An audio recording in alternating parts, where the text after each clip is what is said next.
मेरे दोस्त की पत्नी हमेशा मुझसे बिल्कुल छुप कर रहा करती थी, लेकिन फिर भी मेरा दोस्त मुझे अपने साथ घर पर बुला लिया करता था खाने पर। एक दिन वो एक बहुत खूबसूरत अंगूठी अपनी पत्नी के लिए ले गया और वही अंगूठी मैंने जब अपनी पत्नी के हाथों में देखा तो मेरा तो होश ही उड़ गया था और मैं अगले दिन अपने दोस्त के घर बिना बताए पहुंच गया। तो वहां का नज़ारा सामने देखकर मेरी तो जान ही निकल गई, क्योंकि वहां तो आज मेरा दोस्त फिर से मेरे साथ जिद कर रहा था कि मेरे घर चलो, तुम्हारी भाभी पनीर बनाई है। मैंने उसको घर जाने से मना कर दिया, क्योंकि मुझे रोजाना अमित के घर पर जाना सही नहीं लगता था। उसकी पत्नी तो मुझसे पहले ही बहुत छुप छुप कर रहा करती थी और मैंने बहुत बार ऐसा महसूस भी किया था कि उनको मेरी वजह से बहुत दिक्कत भी होती है, पर पता नहीं क्यों ये चीज मेरे दोस्त को दिखाई नहीं देता था। वो मुझे एक हफ्ते में तो 3-4 बार घर पर जरूर लेकर जाता था। मैं और अमित दोनों एक ही कंपनी में जॉब करते थे और हमारी दोस्ती भी बहुत गहरी थी, पर मैंने उसे बोला, नहीं यार, मैं तुम्हारे घर पर नहीं जा सकता। इस पर वो मुझे देखते हुए बोला कि क्यों, तुम क्यों नहीं जा सकते, क्या बात है बताओ मुझे। अच्छा, तो मैं समझ गया कि तुम घर पर जल्दी भाभी के लिए जाना चाहते हो ना। फिर मैंने सोचा कि ये तो मेरा पीछा ऐसे नहीं छोड़ेगा। फिर मैंने बहाना बनाया कि नहीं यार, वो मेरे पापा की तबीयत आज खराब है तो उन्हें डॉक्टर के पास लेकर जाना है, शायद आज मैं घर वापस लेट ही पहुंचूंगा। अमित ने कहा कि अच्छा ठीक है, ऐसी बात है तो मैं तुम्हें नहीं रोकूंगा, तुम जाओ और पापा को अच्छे से दिखवा देना। मेरे मम्मी पापा गांव में रहा करते थे, जबकि मेरी पत्नी और मैं जॉब की वजह से रूम लेकर शहर में रहते थे, जो हमारे गांव से करीब 45 किलोमीटर की दूरी पर है। खैर, मैं अमित से उस वक्त पीछा छुड़ाकर अपने घर पर चला गया था, लेकिन वहां पहुंचकर तो मैं हैरान हो गया कि मेरी पत्नी प्रज्ञा घर पर नहीं थी। इससे पहले तो ऐसा कभी भी नहीं हुआ। प्रज्ञा और मेरी शादी के 3 साल गुजर गया था और इन 3 सालों में मैं जब भी ऑफिस से घर आता था तो प्रज्ञा घर पर ही होती थी। उसका घर से अचानक गायब हो जाना कोई मामूली सी बात नहीं थी। इसीलिए चौकीदार के पास जाकर मैंने उससे पूछा कि मेरी पत्नी कहीं गई है क्या वो कुछ बता कर गई है आपसे। चौकीदार ने कहा, नहीं सर जी, मैडम ने तो मुझसे कुछ भी नहीं कहा। और फिर जो उसने मुझसे कहा मैं तो दंग ही रह गया था। वो बोला, साहब, मालकिन तो घर से हमेशा कहीं जाती हैं, वो जल्द ही आ जाएंगी। मैं उस वक्त सोच में ही पड़ गया था कि प्रज्ञा हमेशा घर से कहाँ जाती है, आखिर क्यों और कहाँ जाती है, और वो मुझसे क्यों नहीं बताती थी। मैं चौकीदार से पूछा, क्या मतलब, वो हमेशा कहाँ जाती है। पर वो बोला, साहब, मैं तो घर का नौकर हूँ, मुझे क्या पता होगा कि मालकिन कहाँ जाती हैं। वो जब घर पर आ जाएंगी तो आप उनसे खुद ही पूछ लीजिएगा। मैंने कहा, हाँ ठीक है, और अपने कमरे में वापस आ गया। मगर मेरे मन में सिर्फ एक ही बात चल रहा था कि आखिर मेरी पत्नी प्रज्ञा इस वक्त कहाँ जा सकती है। 3 घंटे बीत गया कि तभी अमित का फोन आया कि हेलो, क्या हुआ, पापा का चेकअप हो गया क्या, और डॉक्टर ने क्या बोला। मैंने उससे कहा, अरे यार, आज तो पापा ने डॉक्टर के यहाँ जाने से मना कर दिया, इसीलिए मैं घर पर आ गया हूँ। अमित मेरी बात सुनकर थोड़ा घबरा गया और वो मुझसे कहने लगा कि अच्छा, पर तुमने तो मुझसे कहा था कि तुम्हें पापा को डॉक्टर के पास लेकर जाना है, तुमने मुझसे झूठ क्यों बोला। अमित की आवाज में हल्का हल्का गुस्सा था। मैं तो पहले से ही बहुत परेशान था, इसीलिए मैंने गुस्से में कहा, पापा ने खुद मना कर दिया तो क्या मैं उनको जबरदस्ती उठाकर ले जाता। हद है यार, तुम भी ना। इतना बोलकर मैंने उसका फोन काट दिया। अभी 20 मिनट ही हुआ था कि मेरी पत्नी प्रज्ञा घर पर आ गई। वो घबराई हुई सी दिखाई दे रही थी। सॉरी जी, मैं घर पर नहीं थी, आपको भूख लगी होगी ना।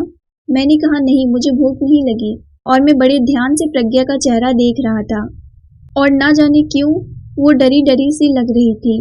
मैंने उससे पूछा, प्रज्ञा तुम कहाँ गई थी। वो मुझसे नजर चुराते हुए बोली, मेरी पड़ोसन की लड़की के साथ बहुत अच्छी दोस्ती हो गई है तो मैं उसके यहाँ ही गई थी। मैंने कहा, ठीक है, और उससे कुछ नहीं बोला, क्योंकि मुझे ये बिल्कुल भी अच्छा नहीं लग रहा था कि प्रज्ञा मुझसे नजरें चुराकर बातें करे। कुछ ही देर में प्रज्ञा ने खाना टेबल पर लगा दिया। हम दोनों खाना खा ही रहे थे कि प्रज्ञा बोली, आज तो आप डॉक्टर के यहाँ पापा को दिखवाने लेकर जाने वाले थे ना, तो फिर क्या हुआ। मैं प्रज्ञा की बातें सुनकर हैरान हो गया। क्योंकि पापा को हॉस्पिटल ले जाने का मेरा कोई इरादा नहीं था। ये बात तो मैंने सिर्फ अमित से ही यूं ही बोल दिया था ताकि मुझे उसके घर पर ना जाना पड़े और उसकी पत्नी को कोई परेशानी ना हो। मैंने प्रज्ञा से बोला कि मैंने ये बात तुमसे कब कहा कि मुझे पापा को हॉस्पिटल लेकर जाना है। वो डर गई, फिर बोली कि मैंने आपके ऑफिस में फ़ोन किया था तो फिर पता लगा कि आज आप पापा को लेकर हॉस्पिटल गए हैं, इसीलिए मैं अपनी सहेली के पास चली गई थी। मैंने कहा अच्छा ठीक है। मैं ये सब बात से एकदम परेशान हो गया था। मुझे उस रात नींद भी नहीं आई थी। मेरे मन से चौकीदार की बातें निकल ही नहीं रही थी। फिर मैंने सोचा कि शायद वो सच में पड़ोसन के घर पर ही जाती होगी। मैं प्रज्ञा पर शक नहीं करना चाहता था क्योंकि मेरी और प्रज्ञा की शादी अभी 3 साल पहले ही हुआ था, लेकिन दोनों एक दूसरे को बचपन से ही चाहते थे। प्रज्ञा मेरी पापा की दोस्त की लड़की थी और हमारी एंगेजमेंट बचपन में ही हो गया था। प्रज्ञा मेरे बगैर सांस भी नहीं लेती। वो मुझसे बहुत प्यार करती थी और शादी के पहले ही प्रज्ञा ने मेरा हमेशा साथ निभाया था और अब हमारी शादी भी हो गई थी, इसीलिए मुझे उस पर पूरा भरोसा था। सुबह जब मैं जॉब पर गया तो अमित मुझसे कहने लगा कि कल तुमने मुझसे झूठ बोलकर तो अपने घर चले गए, जबकि मैं कल तुम्हारे लिए स्पेशल पनीर बनवाया था। तुम्हें क्या पता कि कल मेरी पत्नी मुझे कितना कुछ सुनाई कि आपके दोस्त को तो घर पर आना नहीं होता, आप सिर्फ झूठ मूठ में मुझे परेशान करते रहते हैं। मैंने कहा अमित यार, मैं भाभी को ही सोच कर नहीं आया था, वो मुझसे बहुत छुप कर रहती हैं और जब मैं तुम्हारे घर पर आता हूँ तब उनको अपना चेहरा छिपा कर रखना पड़ता है। यार मुझे भाभी को ऐसे परेशान करना सही नहीं लगता। इतने पर अमित बोला यार देख, मेरी पत्नी बस तुमसे ही छुप कर नहीं रहती, बल्कि मेरा भाई भी जब घर पर आता है तब भी वो ऐसे ही छुप कर रहती है। तो बताओ क्या मैं अपने भाई को घर पर नहीं बुलाया करूं? मैंने कहा अरे नहीं, मेरा वो मतलब नहीं था। अच्छा ठीक है, चलो आज मैं तुम्हारे घर पर चलूंगा। शाम को मैं अमित के घर पर चला गया। उसकी पत्नी हमेशा की तरह मुझसे छुप रही थी। खैर मैं और अमित खाना खाने बैठे ही थे कि तभी मुझे प्रज्ञा का ख्याल आया। मैंने कहा यार तुम्हारी भाभी घर पर परेशान हो रही होगी, मैं जरा उसको कॉल करके बात कर लेता हूँ कि मुझे आने में टाइम लग जाएगा। अमित को मेरी बात सुनकर उसके मुंह से निवाला ही नहीं उतर रहा था। मैंने उसे पानी दिया लेकिन फिर भी उसकी खांसी तो रुक ही नहीं रही थी। वो मुझसे बोला आकाश, तुम अगर सब बात भाभी से फोन करके बताने लगे तो तुम्हारे लिए उनके दिल से मोहब्बत खत्म हो जाएगी। अरे यार उनको थोड़ा इंतजार करने दो, और वैसे भी इंतजार करने से प्यार बढ़ता है। मैं हंसने लगा और बोला कि हम दोनों के बीच बचपन से ही बहुत प्यार है। तभी अमित के चेहरे का रंग फीका पड़ गया था, जिससे मुझे कुछ भी समझ में नहीं आया। मैंने जेब से अपना फोन निकाला और प्रज्ञा का नंबर डायल किया। रिंग बजने की आवाज किचन से आ रही थी। मैं हैरान हो गया था। उसने पहले कॉल पर तो मेरा फोन नहीं उठाया, फिर दूसरी कॉल में बोली हाँ जी बोलो, कहाँ हो आप? इतना टाइम हो गया। मुझे थोड़ा राहत महसूस हुआ।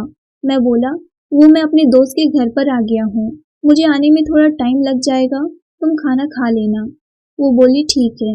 मैं जल्दी से वहाँ पर खाना खाया और फिर मैं घर जाने लगा। घर जाते वक्त मेरी नज़र चौकीदार पर पड़ी तो मैंने चौकीदार से पूछा कि मेरी पत्नी आज भी कहीं गई थी क्या? उसने कहा जी साहब, वो अभी कुछ देर पहले ही घर पर आई हैं। मैंने कहा अच्छा ठीक है।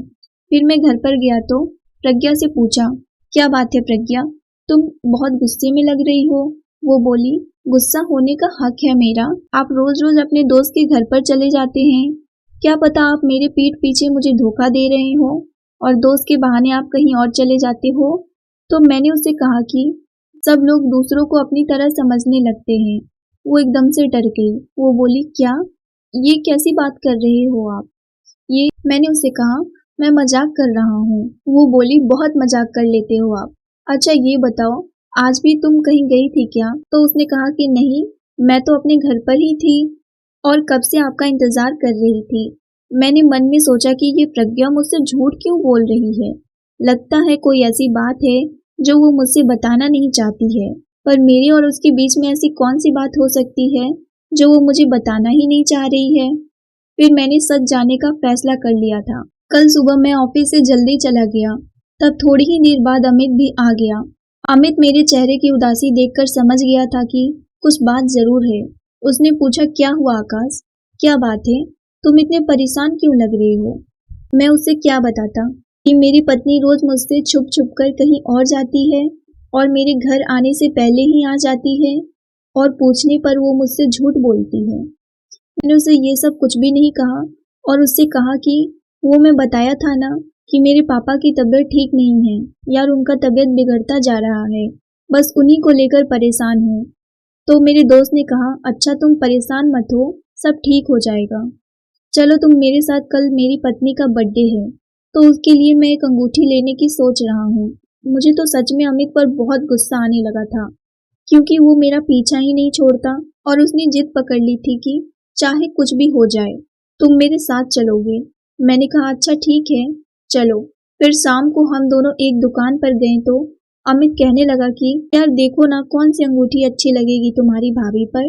मैंने कहा ये अंगूठी भाभी पर बहुत अच्छी लगेगी। उसने वो अंगूठी ले ली और फिर हम दोनों घर वापस आ गए। घर पहुंचते ही मैंने फिर से चौकीदार से पूछा कि आज भी मेरी पत्नी कहीं बाहर गई थी क्या।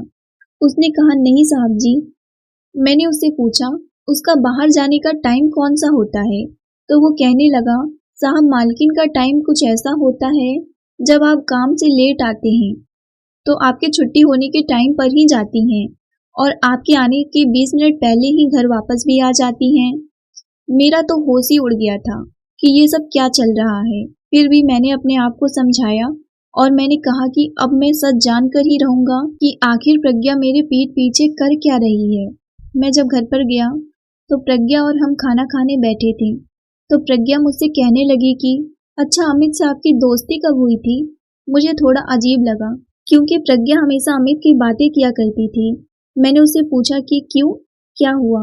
तो वो बोली नहीं, आप हमेशा अमित के घर पर खाना खाने के लिए जाते हैं ना, तो मैं इसीलिए पूछ रही हूँ। मैंने कहा उससे मेरी दोस्ती शादी के बाद ही हुई थी। वो बोली अच्छा, मान लो वो तुम्हारी सबसे कीमती चीज तुमसे छीन लेगा, जिसे तुम कभी खोना नहीं चाहते हो, तो आप क्या करोगे। मुझे तो कुछ समझ ही में नहीं आया। मैंने पूछा क्या मतलब, क्या छीन लेगा। वो बोली मान लो आप किसी चीज को बहुत चाहते हैं और वो आपसे छीन लेगा तो आप क्या करेंगे। मेरा तो उसकी बातें सुनकर होश ही उड़ गया था। मैंने कहा क्या बहकी बहकी बातें कर रही हो, चलो खाना खाते हैं और मुझे कल जॉब पर जल्दी जाना है। फिर हम दोनों खाना खाकर सो गए। आज रात फिर से मुझे नींद नहीं आई। कल सुबह जब मैं ऑफिस जा ही रहा था कि मैंने देखा कि प्रज्ञा के हाथ में वही अंगूठी है जो अमित ने अपनी पत्नी के लिए लिया था। मैं बहुत परेशान हो गया था और अब मुझे समझ में आ गया था कि ये सब क्या चल रहा है, क्यों प्रज्ञा हर वक्त अमित की बातें करती रहती थी। मैं ऑफिस पहुंचा तो मैंने अमित से कहा कि आज मैं तुम्हारे घर पर खाना खाने आऊंगा। अमित कहने लगा क्या बात है भाई, आज तो मुझे बोलना भी नहीं पड़ रहा है। मैंने उसे कहा बस ऐसे ही, मैंने सोचा रोज तुम मुझसे कहते हो, आज मैं तुमसे खुद ही बोलकर चलूं। उसने कहा हाँ बिल्कुल चलो, रुको जरा मैं अपनी पत्नी से बोल देता हूँ कि वो कुछ अच्छा सा खाना बना ले। थोड़ी देर बाद वो अपनी पत्नी को फोन मिलाकर कहता है कि मैं और आकाश शाम को घर पर आएंगे तो खाने में कुछ अच्छा सा बना लेना।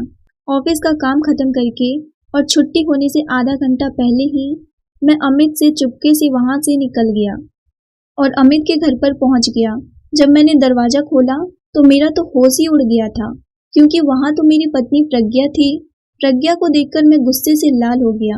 मैंने कहा कि प्रज्ञा ये सब क्या चल रहा है और तुम मुझे इतना बड़ा धोखा कैसे दे सकती हो, क्या कमी रह गई थी तुम्हें मेरे प्यार में।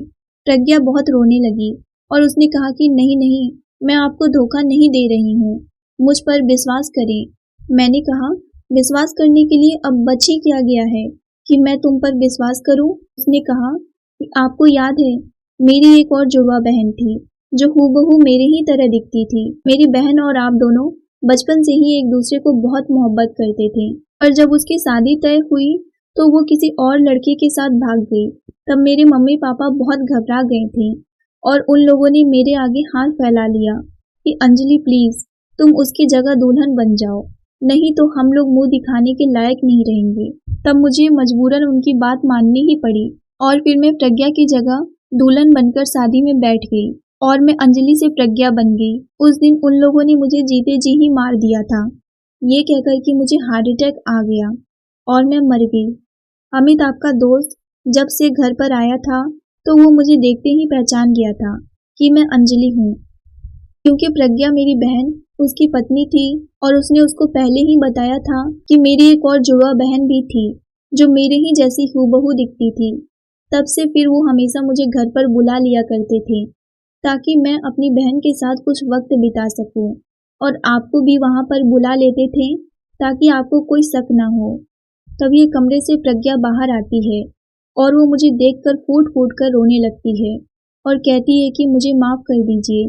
बचपन में हमारी शादी आपके साथ तय हो गई थी, लेकिन कॉलेज के बाद से मुझे अमित से प्यार हो गया था। तो आप ही बताओ, मोहब्बत किसी और से और शादी किसी और से मैं ये कैसे कर सकती थी? इसीलिए मुझे ये सब करना पड़ा। तब मैं तुरंत प्रज्ञा, जो अंजलि थी, उसका हाथ पकड़कर मैं अपने घर पर ले आया और मैंने उसकी बातचीत प्रज्ञा से हमेशा के लिए बंद करवा दिया। मेरी पत्नी अंजलि, जो आज तक प्रज्ञा बनकर रह रही थी, मैंने उससे कहा कि आज से मैं तुम्हें अंजलि ही बोला करूंगा। नफरत है मुझे प्रज्ञा के नाम से भी। उसने मुझे समझाने की बहुत कोशिश की कि आप प्रज्ञा को माफ कर दो, लेकिन अब मेरा दिल प्रज्ञा को कभी माफ नहीं कर पाएगा क्योंकि उसने मेरा भरोसा तोड़ा था। दोस्तों, आपको क्या लगता है, मुझे उसको माफ कर देना चाहिए था या फिर उसके साथ हमेशा के लिए रिश्ता तोड़ देना चाहिए था? अपनी राय कमेंट में ज़रूर बताएं। और दोस्तों, आपको ये कहानी पसंद आई हो तो वीडियो को एक लाइक और शेयर ज़रूर करें, और अभी तक आपने हमारे चैनल को सब्सक्राइब नहीं किया है तो चैनल को सब्सक्राइब करके बेल आइकन ज़रूर दबाएं। धन्यवाद।